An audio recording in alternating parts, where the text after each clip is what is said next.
So let's see, what can I talk about as I ride along here?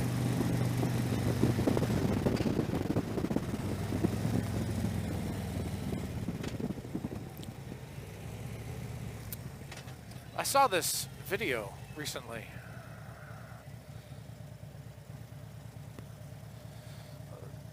One of those people with a microphone out in the street asking passersby, say, hey, let me ask you a couple of questions. What is World War II? And these people didn't know. Young people, of course. And who was Adolf Hitler? They had no idea. What was the Holocaust? Auschwitz? They had no clue.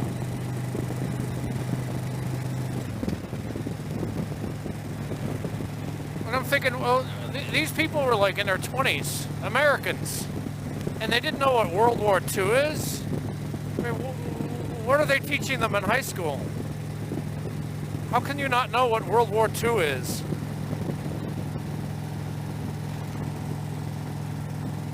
Adolf Hitler, the Nazis. I mean, how do you not know that? Ugh. I imagine there was a guy in the early 1900s who was making the same complaint. How can you not know what the Civil War is? How can you not know William Tecumseh Sherman and Robert E. Lee? How can you not know that? What are they teaching these kids? I don't know, is it that way, do you think? Or do you think the kids are dumber now than, I mean, for history stuff, dumber than they used to be? I don't know. I mean, World War II ended 25 years before I was born. By the time I graduated from high school, I knew a great deal about it.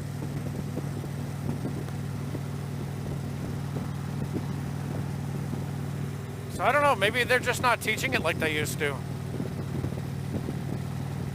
At some point, it all just becomes a bunch of facts and figures, and the humanity of it is completely lost. That's really sad. Just like the Civil War. I mean, people fought and they died for a cause that meant everything to them. We gave their all. And for us, we're like, oh, but they're all a bunch of dead people. Well, that's really cold-hearted and just plain mean, stupidly mean. Like, just dumb. So what, they're dead? And they died for something. You dumb shit. That old expression, those who don't know history are doomed to repeat it. It's so true. If you don't learn the lessons from the past, you're going to make the same mistakes over and over again. People can become wise by learning from experience. Societies can as well. You just have to make it mean something to people. I guess it's just the way of the world.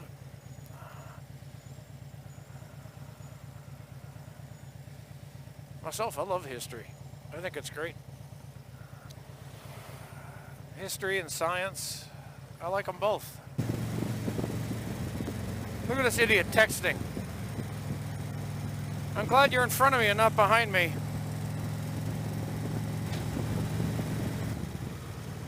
Driving down the road, thumb on the phone, doomba doomba doomba, idiot.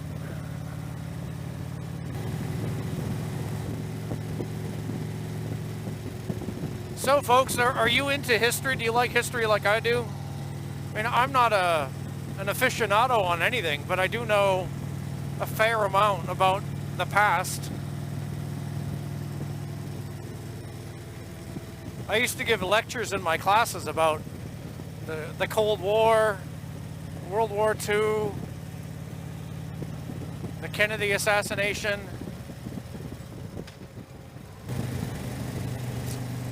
I just find it interesting, that's all. And plus, I grew up in Boston. I mean, that's got history oozing from every corner. The town that I was raised in was founded in like 1629. That's 16, not 15, 16. 1629. That's one of the oldest places, for white people in America. You notice how I said white people in America? And you can go down to Boston Harbor and see where they threw the tea in for the Tea Party. You can go over to the Constitution, the USS Constitution, and Walker decks, feel the wood of the planks, and you can touch the cannons, and it's still a commissioned warship, the oldest commissioned Navy warship in the world. Old Ironsides. You can walk the Freedom Trail and go to all the famous places like Paul Revere's house, the Old North Church where they had the lights to signal 1 if by land, 2 if by sea. You can hear about the controversy about Paul Revere not really being the great famous only writer that there was. There were other people too. One was like a 16-year-old girl. I can't remember the other guy's name. Paul Revere didn't actually ride that far. He got arrested. You can go to Lexington and Concord and see where the shot heard around the world happened. Isn't it funny? I'm living in North Carolina and I'm talking about the history of Boston. Well, I know it because I grew up there. I've been to the history places down here too. You got Averysboro Battlefield. That's where one of the last battles of the Civil War happened. You got Bentonville Battlefield. That's another place where one of the last battles of the Civil War happened. I saw this blue flag with a whitish, silverish star in the center of it. And I said to the old biddies who were running the joint, I said, hey, what's this flag mean? Because it didn't have any designation on it. All the other ones seemed to have one, but this one didn't.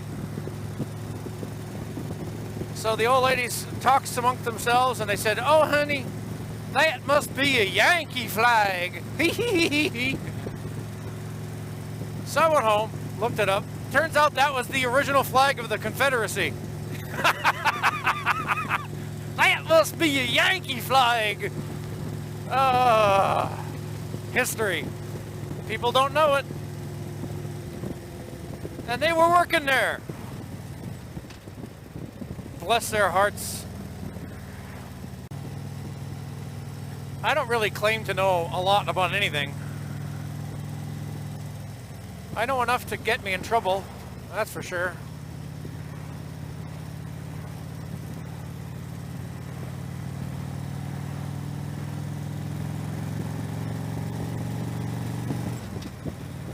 As I head home from my ride to Raleigh.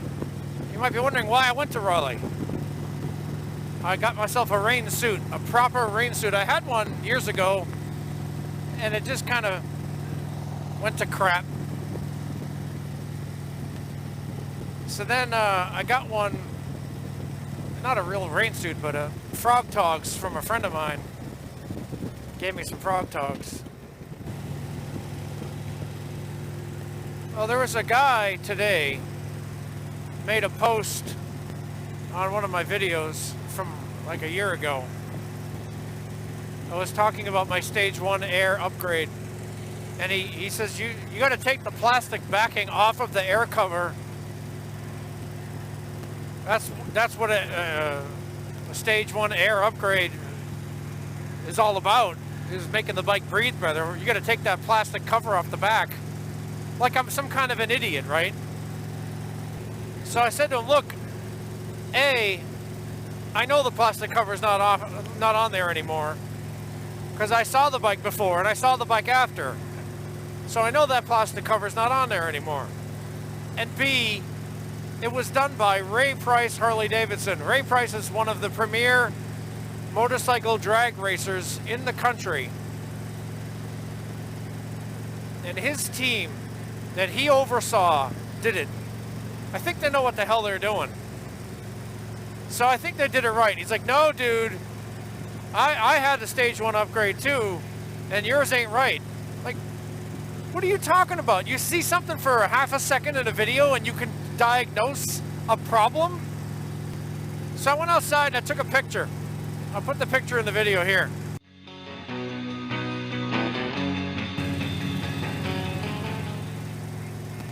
There is no cover on the back of this thing. There's no plastic cover. I know there isn't, because you can put your finger back there and feel there's nothing there. People love to armchair quarterback. I made a video once where I took a corner. I said it was a twisty. It wasn't really a twisty. It was just a turn. And I said, oh, I'm going to lean into this twisty. And it wasn't that much of a twisty, and it wasn't even much of a lean. But somebody is like, you fucking asshole, pussy whip bastard. That wasn't no lean. That wasn't no twisty. Fucking Harley rider. Like, really? People love to be dicks. They really do. Criticizing a touring bike because it can't do what a sport bike can do. That's just stupid. These bikes can turn on a dime. You could do a 12-foot wide circle over and over and over again in one of these. You could make it through the tail of the dragon in pretty damn good time if you know what you're doing.